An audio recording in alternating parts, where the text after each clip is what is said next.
as there are a lot of people who aren't able to make it today and who are really interested in the results that we're going to be sharing. Thanks so much, Olivia. We do want to start today with a land acknowledgement and a recognition of the injustice that's happening in the world today. And one way that we can support equity is by beginning our day by acknowledging our history of colonization and oppression, and that our organizations have had a role in that. We acknowledge that these systems of oppression are still in play, and that historical events as well as current events cause impact and trauma felt today. It's important to remember that wherever we are is the traditional home of Native peoples, many of whom were forcibly removed from their lands so that we could be here today. For me, in Denver, we are in the traditional home of the Arapaho and Cheyenne people.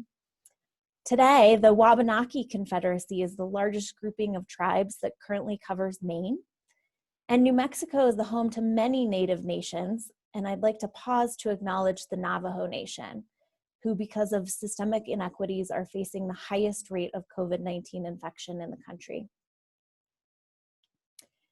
Historically, white communities have often been centered in environmental education, and the contributions of Black, Indigenous, and people of color are often excluded from our narratives.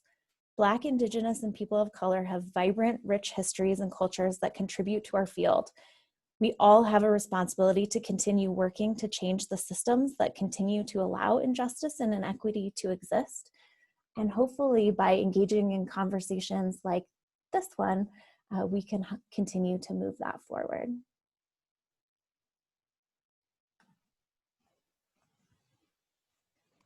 Thank you so much, Katie. Welcome, everyone. I'm Eileen Everett, the Executive Director of Environmental Education of New Mexico.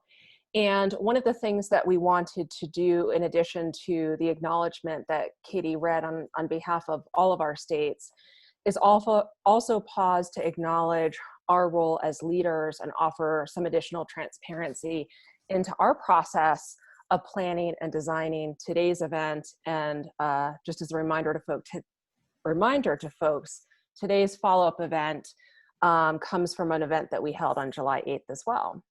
And so we wanted to offer a glimpse into kind of a little bit of our process and offer some of our own vulnerability as leaders in the field around what it means to really grapple with conversations of equity, especially those around racial equity.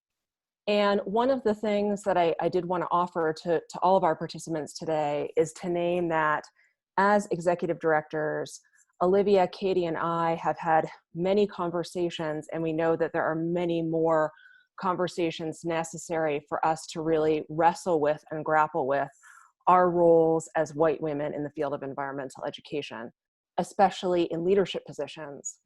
And we really want to own the fact that the field of environmental education is dominated by white women, and really name that white women is one thing that's visible, and to really honor that there are many different identities and many different dimensions and intersectionality of identities. However, being visibly white women in a field that's dominated by white women is something that's been an ongoing conversation for us. And to really offer that during our planning for this event, that we really want to recognize and keep naming that this is a conversation among many conversations that are needed at all different scales. And that we really believe in investing in long-term investments and systems change. And that starts with our own self-reflections and our own conversations, even among those of us who are sitting in positions of leadership.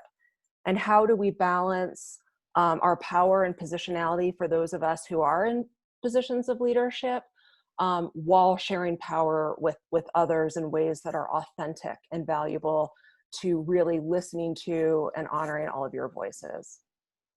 Olivia and Katie, is there anything that you'd like to add in your own voice as well? Yeah, sure. I'd say thank you so much, Eileen. That was very much articulated like some of the thoughts that I've been having as well. I just wanted to share, like, to be perfectly frank, like when I started doing, like, thinking about especially racial equity work, I didn't know if it was even appropriate for me to be engaged in racial equity work at the very beginning. And, I can tell you, I have made so many mistakes And I've said so many of the wrong things, and I'm sure that I will continue to do so for my entire life. But I am also incredibly deeply committed to advancing racial equity in the field of environmental education. I really do know that it's my place as a leader, or with whatever power or privilege that I can access, to do this work, to do it tenaciously and without end. And so I just like, I don't know how to say this in a way that, I don't know, but I just wanted to say that it's like a big thing. It's a big thing in our work, and it's a big thing to sit with. And I think, even in this event, there's a lot to be said right now for our 3 states and our 3 EDs, and how like we have a lot of differences between us, but we also have a lot of homogeneity between us. And, we've had a lot of conversations about that. So just wanting to own that and be really open for feedback, and hope that we're building a future for our field that looks really different than the past in all ways. But taking along some of the good things that we're building upon as well. So yeah, thanks, Eileen.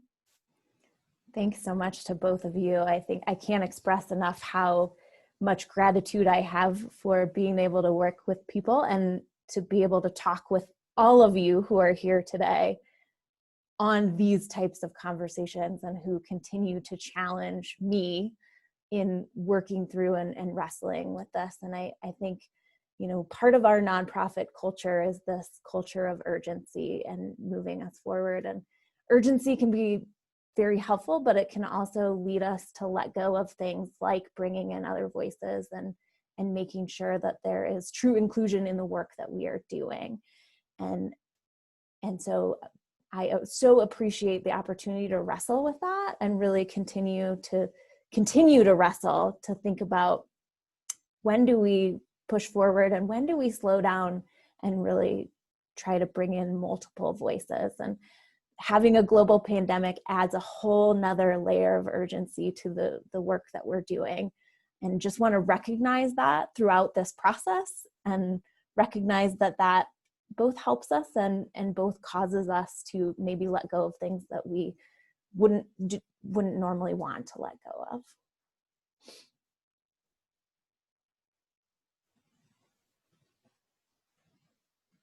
Great, thanks so much. So again, just to recap, on behalf of all 3 of us sitting in our positions as executive directors, and you're going to hear from another brave and vulnerable executive director here in a few minutes, Judy Browse, the director of the North American Association for Environmental Education.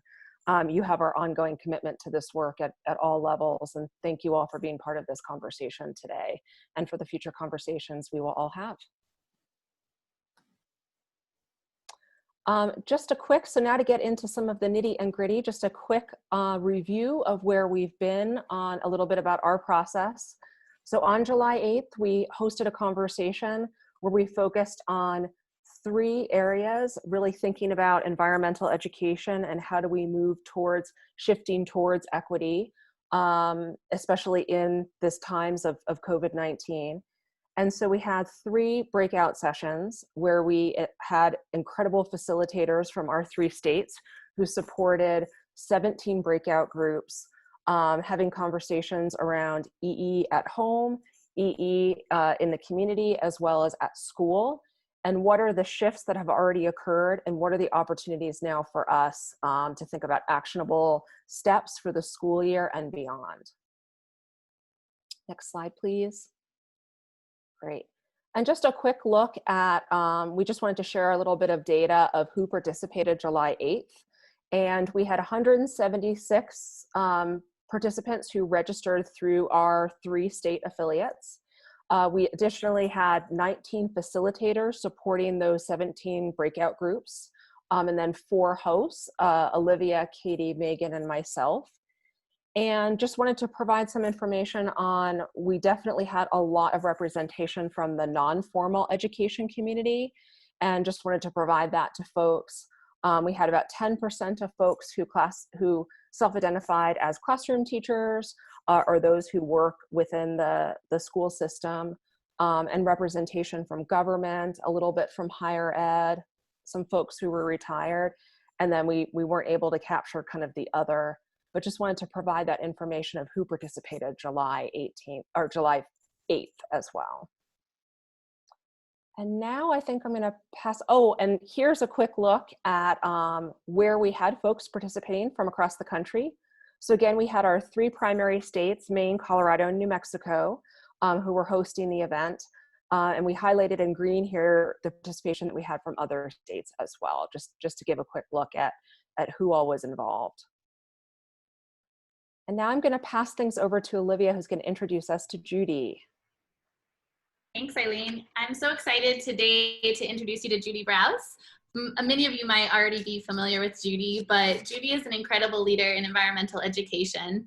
And she has had she's just so full of energy. She's so empathetic, and she's so passionate about our field. And she's truly dedicated her life to advancing environmental education, not only in the United States, but absolutely globally. And I could literally spend an entire day talking to you about the hundreds of thousands of people that Judy has impacted, or the multi-millions of dollars that Judy has raised to advance environmental education, or the amazing partnerships she's built and the voices that she's elevated in the field. But instead, I just wanted to share from my own perspective that Judy was incredibly kind to me when I was really young and just starting in the field of environmental education. And I don't think Judy probably would remember this at all, but I remember at an NAAE conference, my first conference, trying to get up my courage to speak to Judy and to talk to her, and she's like super busy. And I did. I talked to her, and she like paused in the middle of all this chaos, and she like had this really authentic, kind, like incredible conversation with me, and I was totally just nobody. And I feel like I think that true ways that leaders behave when nobody's watching is really what speaks the most about them. And so I just want to say that Judy is the hardest working person that I know. And she is so driven by passion, and she is absolutely a tireless advocate for justice, both in environmental education and in our broader like world. And so I just am so deeply grateful for her leadership and that she's speaking with you all today. So Judy, feel free to take it away. Thank you so much, Olivia. Can you hear me okay? Yep, good. And you can see the slides. Thank you so much for that introduction. Oh my goodness, that is the nicest thing, Olivia, and you are a superstar. And I am really thankful to all of you for organizing this, and to all of you who are on the Zoominar here that is trying to really dig into these critical issues. And I really am honored to be part of this discussion. As Olivia and everyone has mentioned, we are all learning new things pretty much every minute in society right now. And we all have to be open to listening and hearing and then adjusting as we go forward. And so I am really grateful to be part of this. And I'm also so happy that EE360, as Katie said, was able to support this, because it's so important that we support these gatherings, these hard discussions, especially during a time where we can't get together and see each other. So what I'm going to do in the very short time I have is just a really quick high-level overview of NAAE. I know that many of you on the line are part of your state affiliate, running your state affiliate, or involved in NAAE. And I think we have Bruce and others from the NAAE team. But most importantly, why this work is important and what we're doing at NAAE that might be of interest to you, and then always wanting your feedback on what we're doing. And as I mentioned, we are really always learning. I think NAAE has been thinking about equity and inclusion for several decades, if not longer, from the beginning. But as everybody has acknowledged, we have a lot of work to do. And the more we listen, the more we learn, the more we can create the transformational change that needs to happen in society. So quickly, high-level overview of NAAE. As many of you know, we are the professional association. We like to say we're the champion of environmental education, the backbone organization, trying to support the work that everybody in this field is doing across North America, but we also work globally. And our mission is to advance environmental literacy and civic engagement using the power of education, and it's to create not just a sustainable future, an equitable and sustainable future. And that equity piece is critical to the work we do, and I'll talk more about that in a second. one of our absolute biggest assets is the affiliate network. And so I am so thankful to Maine, Colorado, and New Mexico, but I know there are a lot of affiliate organizations. We have state, regional, and provincial affiliates that are on the line today. So thank you all for the work you're doing. And if you don't know about your state or provincial or regional affiliate, I really hope that you will check that out and be a leader in your own communities to advance environmental education. So what we're all trying to do, of course, is to create positive societal change through environmental education. It is not always an easy task, and it is especially challenging during these pandemic times. But the one thing that's clear is how important education is for everyone. And so we look at environmental education as a tool in the overall toolbox that we have to help address environmental and social change and to create this better world. We talk about building back better. Education is key to that, absolutely key. And the other thing I'd say is in the last decade, we have focused even more on impact. Not just we're doing this program and we're doing this and we're doing that, but what's actually happening? What have we actually achieved? How have we moved the bar? And like all of you, focusing on knowledge, skills, and dispositions, but our goal is to get people to do something that's going to move society forward, engaging in civic life, either individually or collectively.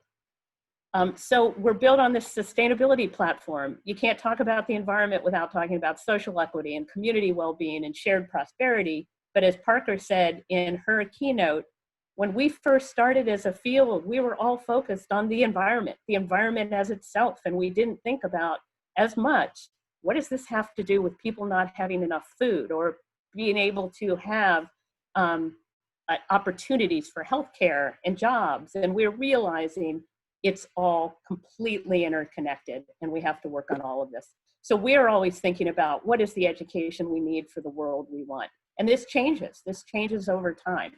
And so creating a more diverse and inclusive movement is critical to the work that all of us on this call are doing. And of course, we're talking about race and ethnicity, but we're also talking about all types of diversity, gender, socioeconomic, sexual orientation, age. We are trying to create a welcoming and inclusive environment for everyone.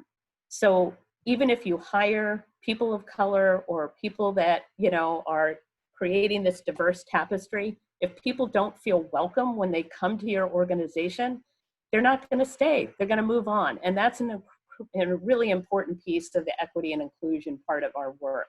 So gender is important. Everything's important. And as I've said a lot, and I think Olivia and Katie and Eileen will get tired of me hearing this, but there are two big reasons that this work is so important. And one is the moral imperative, because it is the right thing to do. Everyone needs equal access to what we are talking about, to education, to nature, and to all that society offers. We are trying to optimize human potential in all ways. But there's the business imperative that we are trying to protect the environment and create a more civically engaged nation. And we can't do that unless everyone's at the table. We can't do it without the talent pool that's out there, without everyone having access and contributing to creating the solutions to problems we don't even know we have yet. So both of these are critical as we think ahead. We need to do this work. And I always use this quote because it's so true. We can't do this work if only 10 out of 100 people are at the table. It just won't work. Just business-wise, it won't work. And morally, it doesn't work. And for us in education, what does transformative education look like? How do we transform the sector that has not been equitable? What do we do as an environmental education community to create this better world? And I think this is the start of many, many conversations, because we are up against a systemic system that has not been fair, has not been equitable, and not every learner has had the same opportunities. And there was just an article in the Post today about those families that can afford to hire private tutors are hiring private tutors, but what about everybody else? So we just are seeing this over and over again. The good news is many, many, many positive initiatives. I can tell you in my history, and I'm really old, we have made a lot of progress. And I don't want to discount what we have done, even though there is a ton more that we need to do. So I'm really encouraged by what we can do when we put our heads together to do it. And I'm also encouraged by the work ahead of us and how we can do that. We know that the field doesn't reflect the changing demographics, and we know and have been working on that for several decades. And that gives me hope that we are going to continue to look at all the pipeline issues and everything that we're working on to create that change. We're also looking at having hard conversations about power dynamics in organizations and communities, because it's easy to shy away from the tough stuff because we're afraid of saying the wrong thing. And as Olivia said, and we probably all have said, we're going to say a lot of things that might hurt somebody or have the wrong impact. And we need to tend to that, but we also need to keep talking. We need to have the conversation. We need to keep pushing forward. So cultural competency, or being more equitable and inclusive, it's not an end goal. We're not going to eventually say, today I am culturally competent. It is an ongoing journey, just like environmental literacy. So our goal at NAAE is to create this more equitable and inclusive organization, a field, an environmental movement, and society, of course. NAAE, we're working with Keta Gonzalez in the Center for Diversity and Environment to look internally again. We are continuing to look internally at NAAE, but I do want to talk a little bit about all the things that we're looking at in our organization. And there are some learning opportunities I think that might be helpful to everyone. From looking at what is your strategy, your vision, mission, looking at learning opportunities, convenings, conferences, communication. What do we post? What photos do we use? What voices are we uplifting? Looking at our HR practices and looking at how are we all building leadership. I love the Change Makers programs, the fellowship that Eileen is doing, the work Katie is doing, and so many of you are doing on building leadership. So one thing I'll mention is EE Learn. If you're not familiar with this, these are our online modules focused on different topics in environmental education.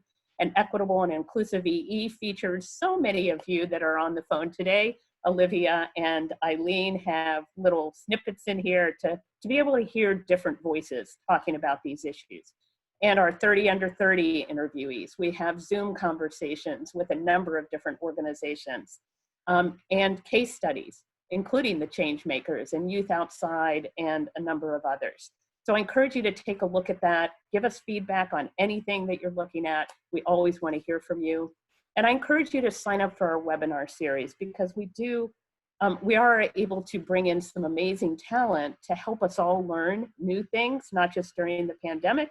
And because of grant funding, we're able to actually get some of the speakers that we all love to hear and want to hear from, like Angela Park, who did a talk on centering equity in EE during COVID, and you can listen to that. We also had how do we find good in the bad times, and this was with Drew Lanham. That's also recorded. He's fantastic. Amy Nizuku Matatio, who's a poet and an author, talking about equity and inclusion and writing. We had Corazon Latino talking about how do we engage the Latino community, fantastic organization. And we have some great ones coming up, including navigating difficult conversations. How do we talk about this tough stuff in education? And with Mary Ellen Daniels, who is a fantastic educator.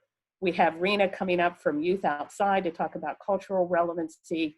And we're looking at all different aspects. Like we're now doing live captioning for all the webinars for those who need that help with the audio. That really helps people that can't hear the actual languages that's going on. And then our virtual conference coming up. As you know, we're going virtual, many of you, and I encourage you all to sign up when we get registration open. We are going to do the research symposium the week before the conference. We're spreading it out over 2 weeks. We had more than 800 people respond to a survey to tell us what they wanted. But I wanted you to know that at least 20% and probably more will address some aspect of equity and inclusion.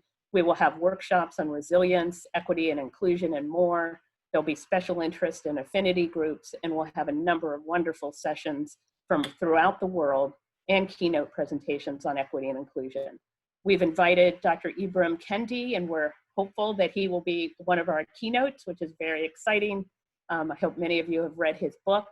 We're going to have a panel with Drew Lanham talking about nature, education, and race, and others. We're going to have our 30 under 30 leadership panel. Danny Washington is going to facilitate. So we're very excited about all of this. But there is a lot more to do, and we are going to continue to look at how do we center equity in everything we do. And we're doing some new visioning with our team. We'll keep you posted. And just as an example, we're digging into all our HR practices again. We do this often, and we're doing it this time. We're going to hire a person of color-owned HR firm to make sure we look at all our policies. We look at the language. We've also given each of our staff an afternoon or morning off to volunteer locally. We've donated to 3 charities that our staff picked out, and we're providing professional development. But we have a lot more to do, and that's the exciting part. Together, we can make a huge, huge difference. So thank you again for joining. I do believe in the power of education to help create this better world. And I gotta tell you, as tough as things get, I am still optimistic that together we really can try and deal with the issues before us.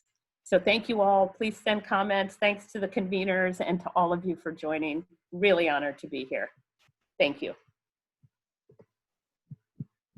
Thank you so much, Judy. It's as we were sifting through all of the comments from 18 different small groups from July 8th, one of the things that we started to dig into was there were really recommendations and strategies at an individual level, at an organizational level, and then at a field-wide level. And it's so wonderful to be able to connect and bring you here from NAAE to share all the work that you're doing organizationally and that is already happening as a field.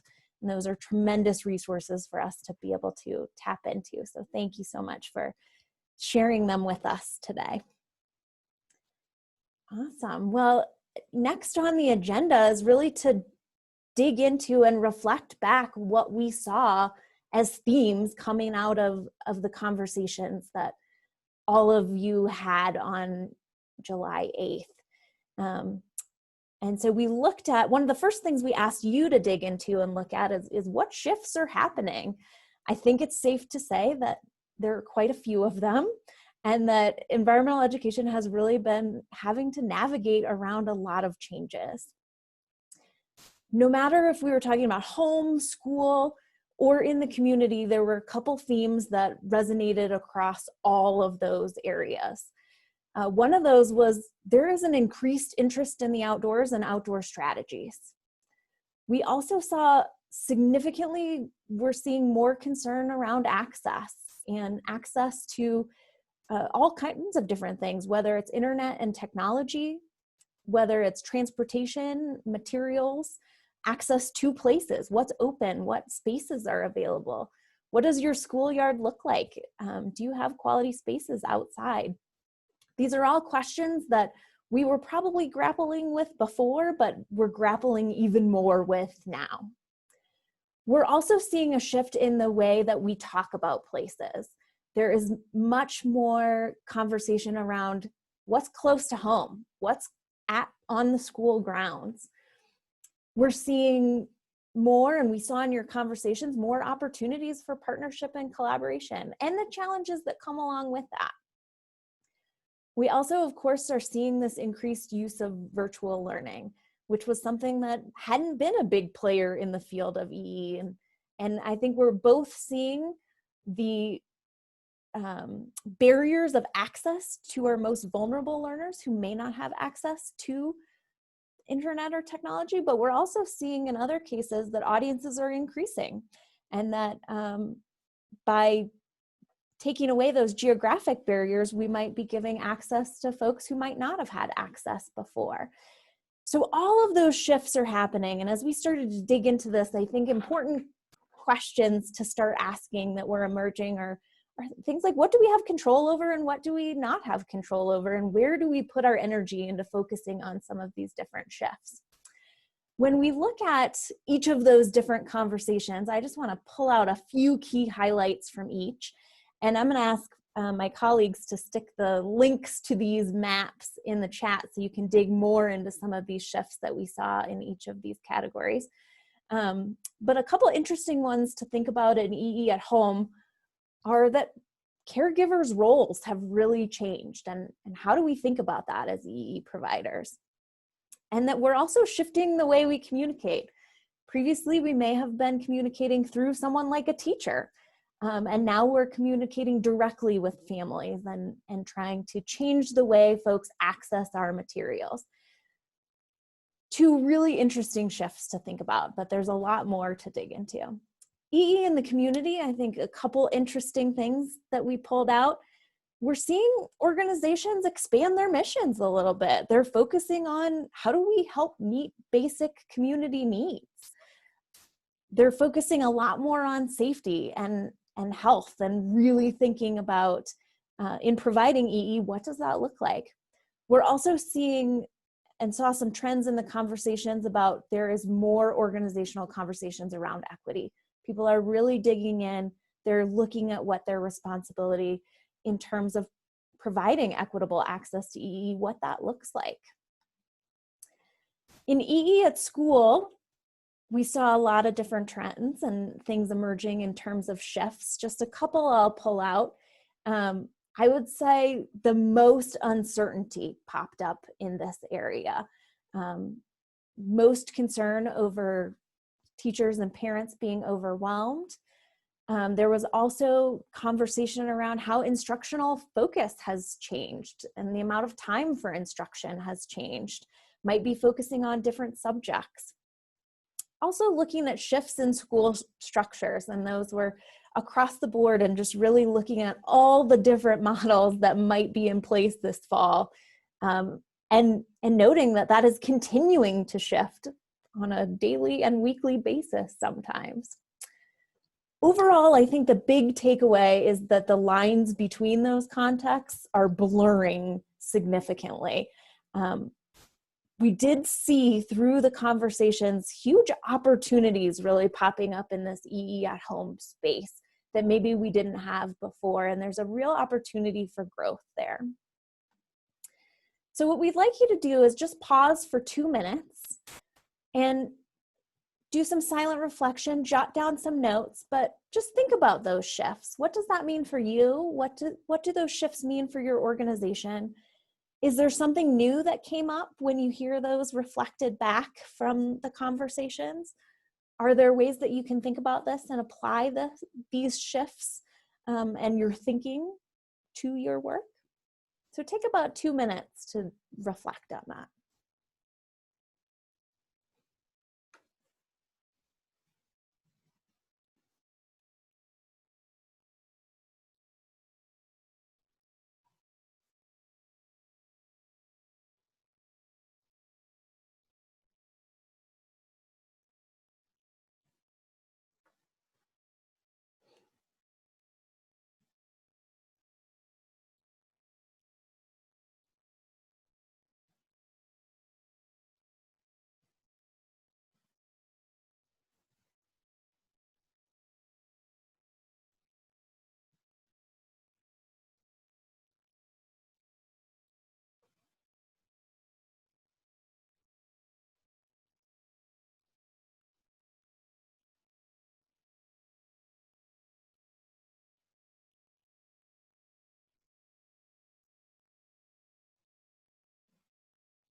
All right, hopefully you had a chance to jot down a few thoughts.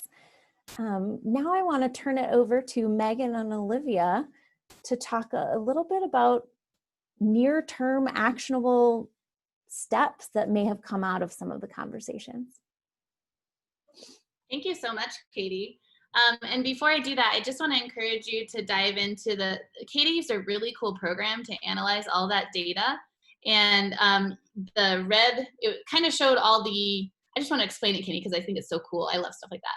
So it showed the trends in white, but then the red were kind of like things that may be difficult. And the other color of trends were things that might be positive for the field. So it's pretty interesting, and I really recommend you jump into those links when you have time, and you can really dive into it, because it was very complex and we didn't want to spend our whole time just addressing the shifts, but they're very interesting.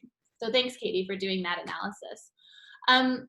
Megan and I are just going to share some of the actionable items that the community generated in our July 8th conversation, that are very tangible, that are things either the field has done really rapidly, and that can be applied in the upcoming kind of next few months. So you can go ahead to the next slide, Katie.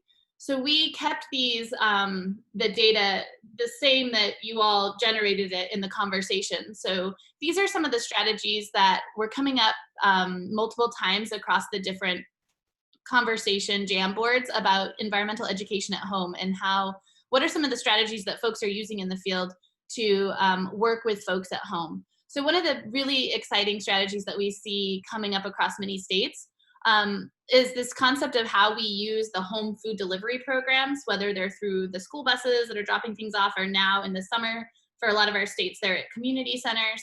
And EE programs all across the country have really rapidly built partnerships with those home delivery programs, and are sending home paper things or little seed planting kits or tools that way, and trying to put some equity lens on it too. Maybe translated versions, multiple translated versions, things like that. So that's been a way that we've been able to access and interact with home. There's also been this huge shift in our field towards creating virtual content. And it has been pretty, there's obviously, like we've stated over and over, huge issues with virtual content, but it's also been really amazing to see the field just doing this powerful flip to virtualizing content. And there's been a lot of experimentation, there's been a lot of collaboration. And so there is a vast amount of virtual content. Just a story from Maine, we collaborated really rapidly with a whole bunch of folks and built an entire new website called the Community Learning for Me website. And I can share the link in the chat. It's a really cool model where we, as the environmental ed folks, we're kind of hosting a community science, nature-based outdoor learning component, but there's all sorts of other resources, and it's really focused on just our state. So we built like a place that was like really focused on our state for education for both students, home, and for students, parents, and teachers. And it's been a really, really, really powerful new adventure and a huge collaboration with a lot of organizations. So I think it's gonna live well beyond COVID. A lot of organizations have started creating outdoor learning kits for families that they're sending home, so new ways to interact with populations that they never did. And also family mentoring programs in low-income communities. Colorado has some of this stuff going on, so you could chat with Katie if you're interested in learning more about these family mentoring programs. And then we saw a lot of stories in the data about in-person single-family EE programming. So groups who were doing like summer camps or summer programming have started to shift to working with families that have been like quarantining together, like family pods, and doing environmental education in person, following CDC guidelines in that regard. So those are just some of the great ideas that we see coming up for shifts towards working with folks at home during COVID. Megan, do you want to go next?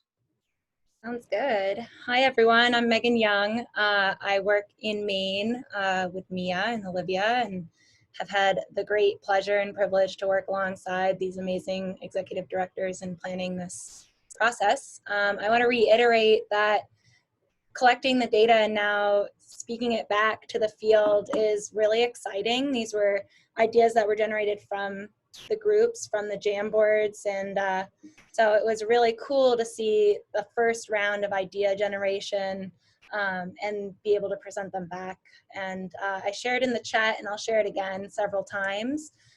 We created a document as a landing page for other innovative ideas or resources that you all can think of and share that are happening in your communities or by your organizations or yourselves as individuals.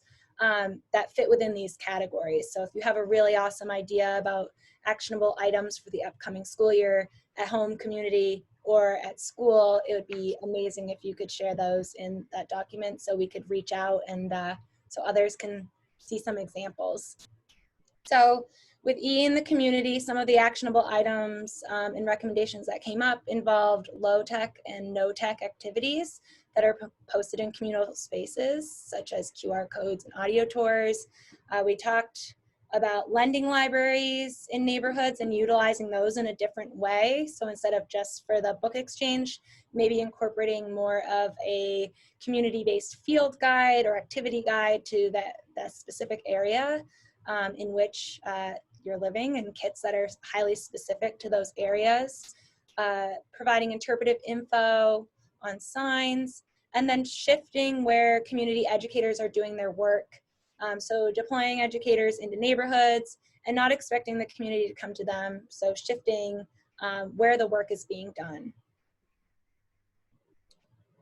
Next slide, please. Oh yeah, and also in community, we talked, it came up about either lowering or reducing or taking away the admissions to parks. So making it more accessible to more people, facilitating partnerships between organizations and schools, and providing this EE in place versus field trips. So making environmental education and outdoor learning more accessible in situ instead of having people have to go to sites. Increasing support for orgs that are already doing equity work, and then shifting with justice, equity, diversity, inclusion as a priority at organizations. And then finally at school, this category had a lot of suggestions, I think because it's really, really tangible and palpable for so many people. The community partners need to increase. So accessing, reaching out, connecting with community partners, that's something that we need to look at leaning on more heavily in the future. These district level relationships need to be formed in order to better understand what schools need. We need to center BIPOC voices in trainings and activities within schools and incorporate student voices in planning processes for the fall. So are school boards reaching out to students to see what they can do in the fall? Are they incorporating youth voices in the planning processes for curriculum development? It also came out that organizations can align or should align. There's a need for this alignment with the virtual platforms that school districts are using. So say if a school district is using Google Classroom, if organizations want to partner with that school, it would be really helpful if they aligned their platform and their standards to meet that of the school districts that they are serving or intending to serve. And then there also came up several times this need for some kind of bias assessment or implicit bias assessment needed for organizations and teachers that just gives a little bit more context to where people are starting in this conversation.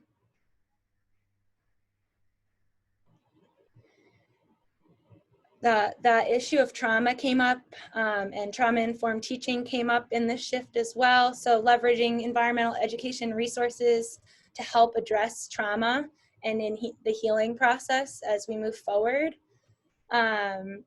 Using outdoor learning in schools, so whether that can mean so many different things, whether it's like just getting outside, right outside the building, or utilizing an outdoor learning space for the primary source of educational instruction. Creating virtual tours, field trips, virtual speakers for schools. So taking really fun activities and virtualizing it and making it more accessible to more people. Again, the geographic boundary, when it's removed, what can you expose your students to?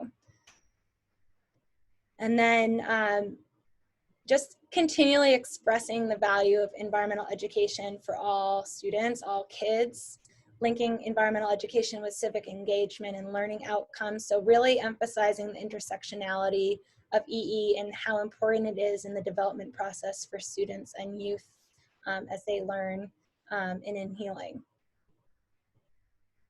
And I'm going to turn it over to Eileen.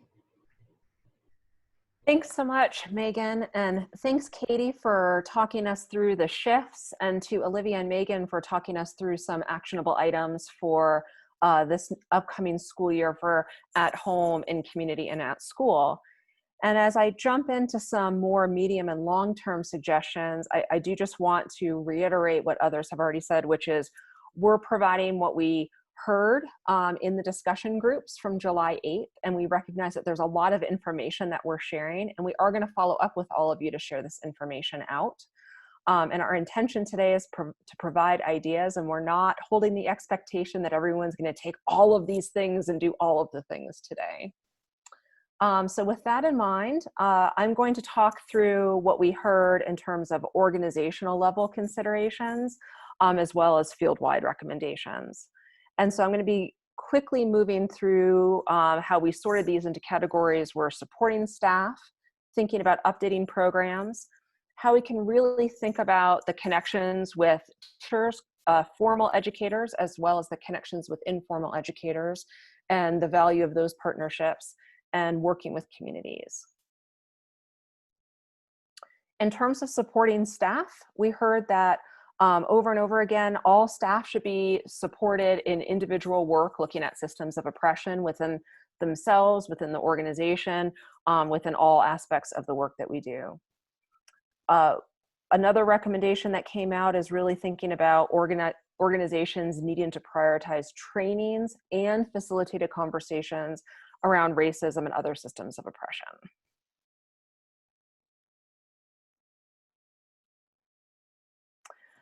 In terms of updating programs, again, a great consideration that came up is really thinking about using this time right now to align programs with educational standards that are in your state or local school districts, and really then demonstrating for classroom teachers how programs, activities, lessons clearly align or correlate with those educational standards. To really work on centering socio-emotional learning, and as Megan mentioned, trauma-informed learning as well, and use this time as an opportunity to rethink programs in all different ways, everything from updating risk management plans to really thinking about assessment and evaluations. There's just so much opportunity to update programs, and I know many organizations have already been really deeply investing in this in the last few months. There's a huge opportunity that's really sitting in front of all of us in all of our states, in New Mexico, Colorado, and Maine, and really in states across the country right now, which is really thinking about what are our intentional connections between classroom teachers and informal educators. And I think this really incredible opportunity that exists that teachers, I think we're all hearing it in many different ways, but teachers already had limited capacity before COVID-19 and now have so many other things that are added, additional considerations, and that our informal education community can actually really help support teachers in really valuable ways, especially with thinking about those capacity considerations. So we'd really encourage informal educators to think about surveying teachers and school staff to really better understand what are those changing needs and how can the informal education community better support our formal educators, our classroom teachers. And I think something that's really important to name in all of this is really supporting teachers with all of the stress and additional pressures that are being put on teachers and school staff right now. How can we as a field help support teachers with their own health and well-being, especially in terms of mental health? And really offer support for teachers in building their own skills and knowledge and expertise and supporting classrooms and classes in an outdoor setting. And the final organizational consideration we'd like to offer is for organizations to really think about examining their roles and advocating for larger systems change. And one place I want to highlight that this came up in several of the group conversations that we saw is really thinking about there's many different ways to phrase it, but one way would be digital equity. So who has access to the internet and who has access to online learning and who doesn't, and what are organizational roles in either advocating for more access to broadband internet access and device use and support in those ways, or where do we advocate for other ways to reach students and families and communities where maybe that kind of access isn't feasible right now. So this is a really good time for organizations to really think about their missions and how can we think more broadly into thinking about systems change. Also a good opportunity to explore how, oh, we're good. Let's just keep moving. So I do want to highlight that one of the things that we saw come up in several of the conversations is really thinking about what are the opportunities that exist for the field of environmental education. So again, we have short-term, medium-term, long-term at all scales. And so we want to just touch briefly upon some recommendations for the field of environmental education. And starting with this idea of honoring many different approaches.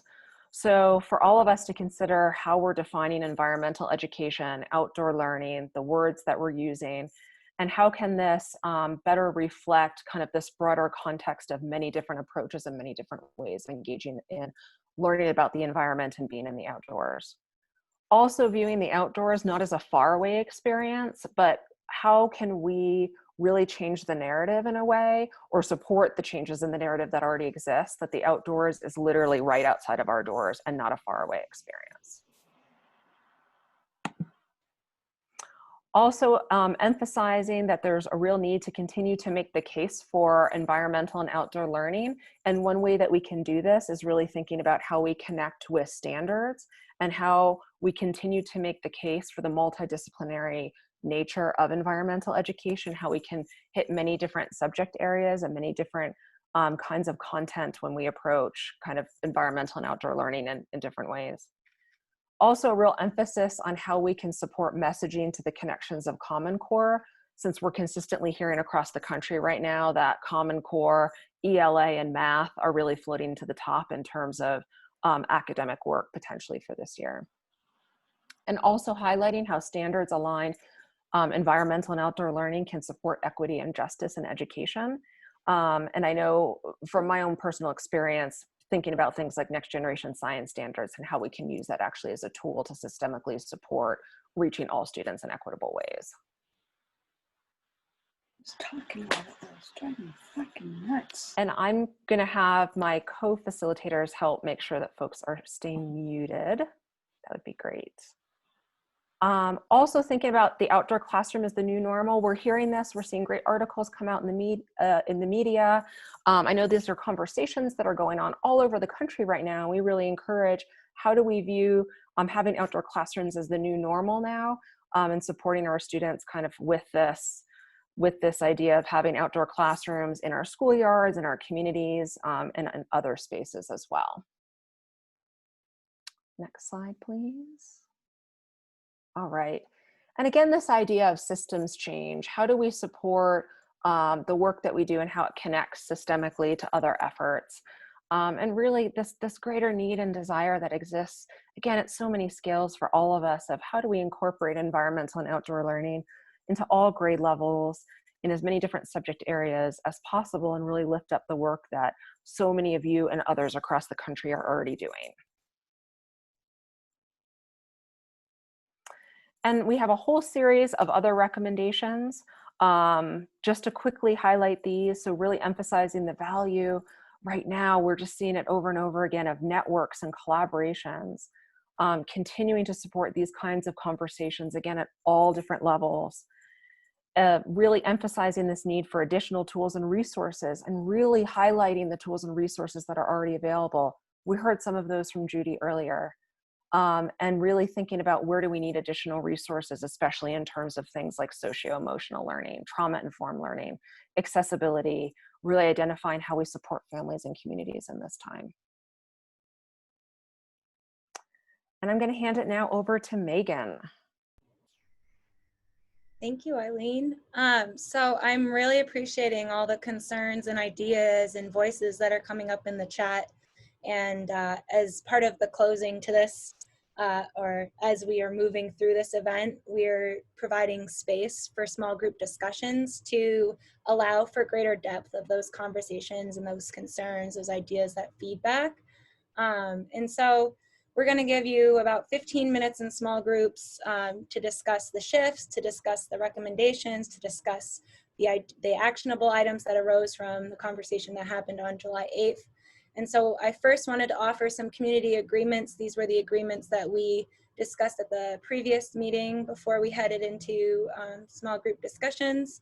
And there are more community agreements than these. So as you engage with your group, if you feel like you need more than what's listed here, please feel free to either reach out to me or to vocalize that to your group.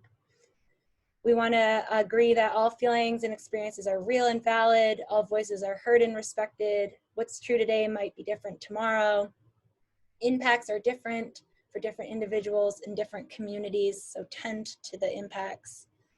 Innovative, bold, new ideas are welcome. There are voices missing. It's okay to be raggedy, and to reflect on, why am I talking and why aren't I talking, as you take up space or you're not taking up space.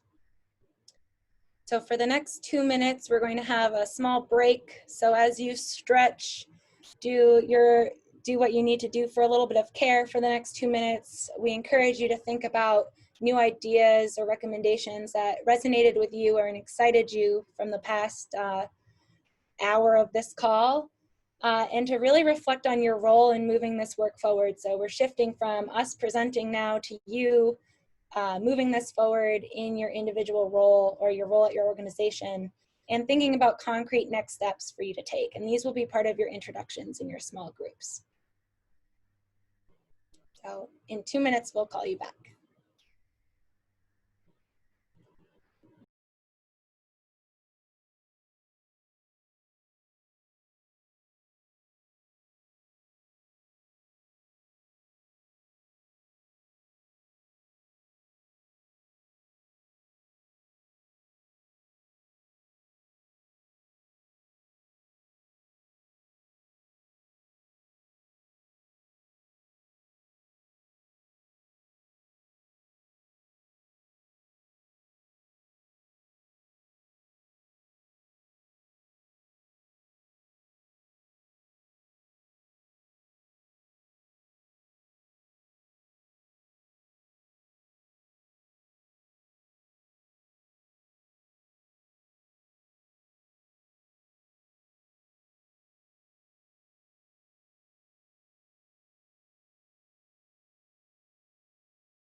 Okay, so we're going to move now into the small group discussion part of this call. I saw in the chat a desire to look at the slides. I don't know if that's, I'm going to ask my co-facilitators if that's possible for them to have access to the recommendations to look over. I'm trying to get a slide uploaded, but I'm a living example of challenging access to the internet. So as soon as I have a link available, I'll put it into the chat box. Thank you. So we're going to split you up into breakout rooms. These will be small groups, and within your small group, we encourage you to do introductions. So offer your name, pronouns if you feel comfortable with that, where you're calling from, and then also the prompt ideas that you just reflected on about resonant ideas, your personal role in moving this work forward, and next steps that you can take. I'm also sharing in the chat again that list of ideas, and I would encourage everyone to put in contact info of the organization or individuals that they're listing, or your own contact information, so that way we can reach out for more if needed.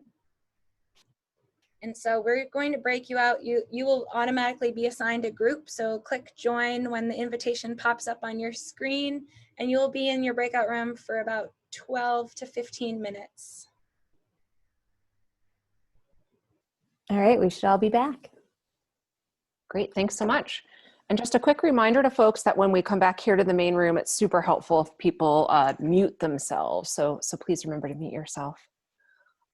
We have a lot that we're covering and going over today. And again, we are not holding the expectation for everybody to take everything in, which is why we're recording today, and we're going to be providing follow-up information to all of you. But really wanted to give you all an opportunity to start thinking about, what am I going to do with this information? And in light of that, we wanted to share one tool that our 3 states worked on last year which is part of the reason that we continue to work together, which is this every kid, every day, every way tool. And depending upon which state you registered with, you have either already received this tool or you'll be receiving a copy of it very quickly. And we're going to be doing a deeper dive in our individual state follow-ups from today to dig more closely into this tool. But I do want to mention, because there's a lot of information in this tool. And so again, you can see on the screen, and I'm going to show my copy of this poster, that the concept that we worked on together as 3 states is this idea of what would the world look like if we envisioned a world that every child, every day, had equitable access to many different ways of engaging in outdoor and environmental learning. And with that, we want to emphasize that on the back side, and again, you have either received this tool or will be receiving it shortly, there is what we're calling the ecosystem of influence. And this is really our attempt at really thinking about what does it take to get to systems change to integrate environmental and outdoor learning in equitable ways at all scales. And so it's really encouraging folks to think about things like shared messaging, visioning, networks, aligning resources, sharing resources. What are the opportunities for policy and investing in communities of practice? So we'll be diving into this more deeply in our individual states. We're using it here in New Mexico for our Exploring Equitable Education Outdoors Fellowship Program. But I think it's a really good reference point for us to think about when we're taking an action. Is this an action that's moving us towards systems change, or is this something that's maybe a shorter term investment? And we think this is a tool that would be really helpful for the field and exploring kind of where are we investing our energy for the most amount of impact and change.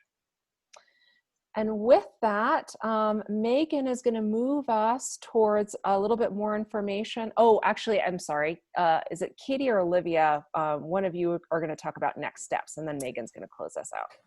So hopefully you had a chance to think about what your next steps are for you as an individual or you as an organization. We've also been trying to think about what are our next steps in our 3 states, and how can we continue to move this work forward. So we wanted you to know that we're going to dig even more deeply into all of the conversations and notes that we collected on July 8th, and we're going to compile those into a brief. So hopefully it'll be something that you can easily refer back to and have all of this information. We're also committing for each of our 3 states to have a community check-in call to check back in and give us an opportunity to talk about in a couple months. What have we tried? What's working? What are we still having challenges with? We'll also be looking to collect case studies and share those out so that we can learn from each other and what's working and how we're centering equity in all that we do. And that we are just committed to continuing this conversation in whatever ways the energy is moving, and that we can continue to have multiple conversations and to bring more people into these conversations. And with that, I will turn it over to Megan to close us up. As we transition into closing, I really want to just express my deep gratitude to Olivia, Eileen, and Katie. Just the planning and the urgency and the honesty that's arisen. They've really held space for these hard conversations amongst each other and have really modeled for me what change can look like. I also want to thank the speakers, Parker and Judy, and I want to thank collaborators and facilitators who have just made this conversation robust. And most of all, I want to thank you all. I want to express such deep gratitude for you all for bringing yourselves to this conversation and this work during this time of uncertainty and unrest and change, deep change, and for engaging with this process and holding this vision of the way that things can be moving forward.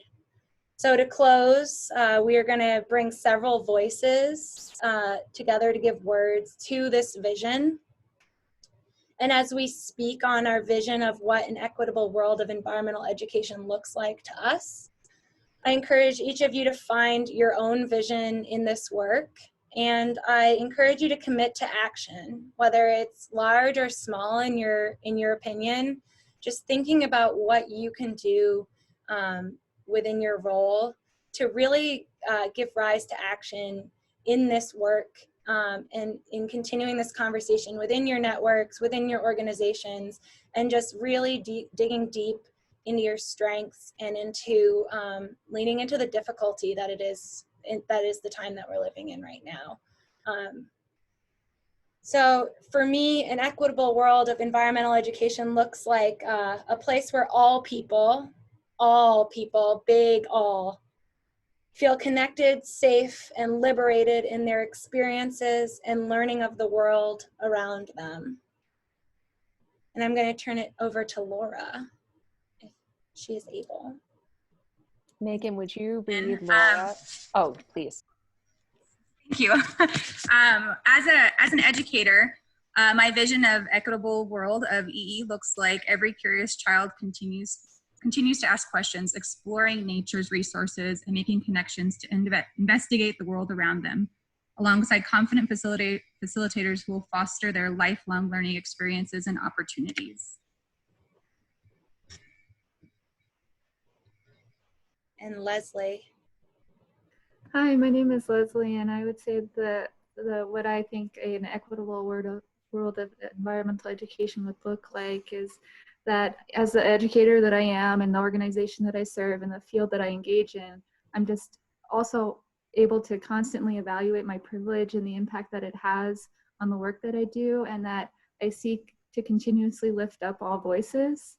And so when I look to everyone in my community, I see that everyone is not only represented, but they feel welcome and invited to be a part of this field for the trajectory of their whole human existence and their careers. Amara. As a student, my vision looks like a world where every child, regardless of location, socioeconomic background, or language spoken, wears the epithet of tree hugger with great pride. Lisa. Sure. My vision for an equitable world of EE looks like one in where environmental education is woven into every community in a way in which the community uses its own assets and has access to any additional resources it needs to meet its own self-described environmental goals while concurrently meeting its community needs. Joanne. For me, an equitable world of environmental education looks like a balanced world where not only equality but equity reigns, where we take the necessary steps to sustain the environment since it sustains life and provides nourishment for us. Paige.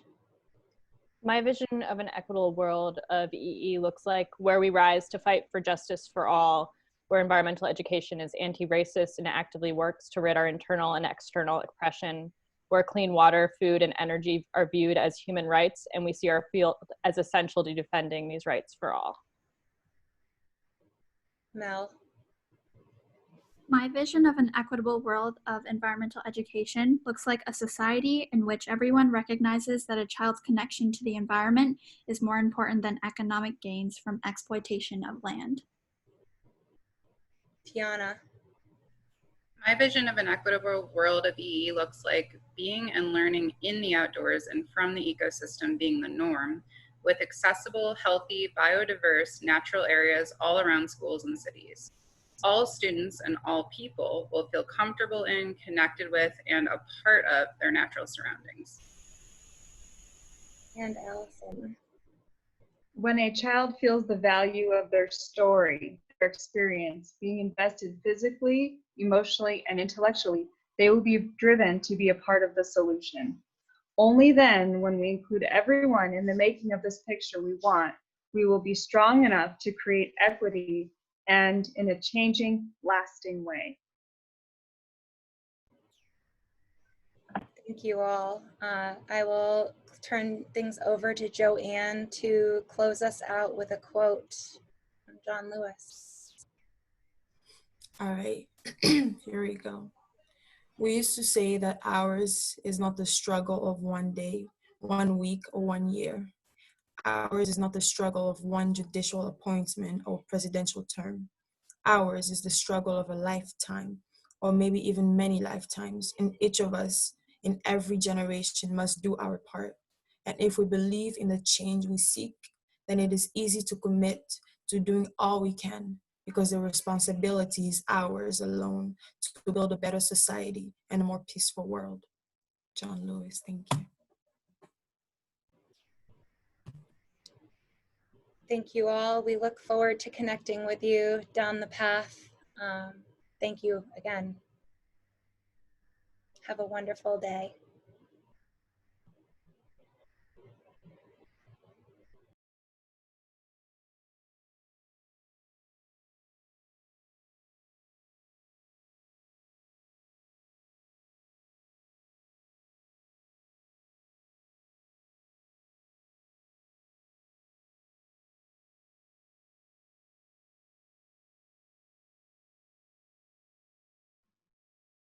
Thanks, everyone. Thanks, Joanne. Of course, you made me cry.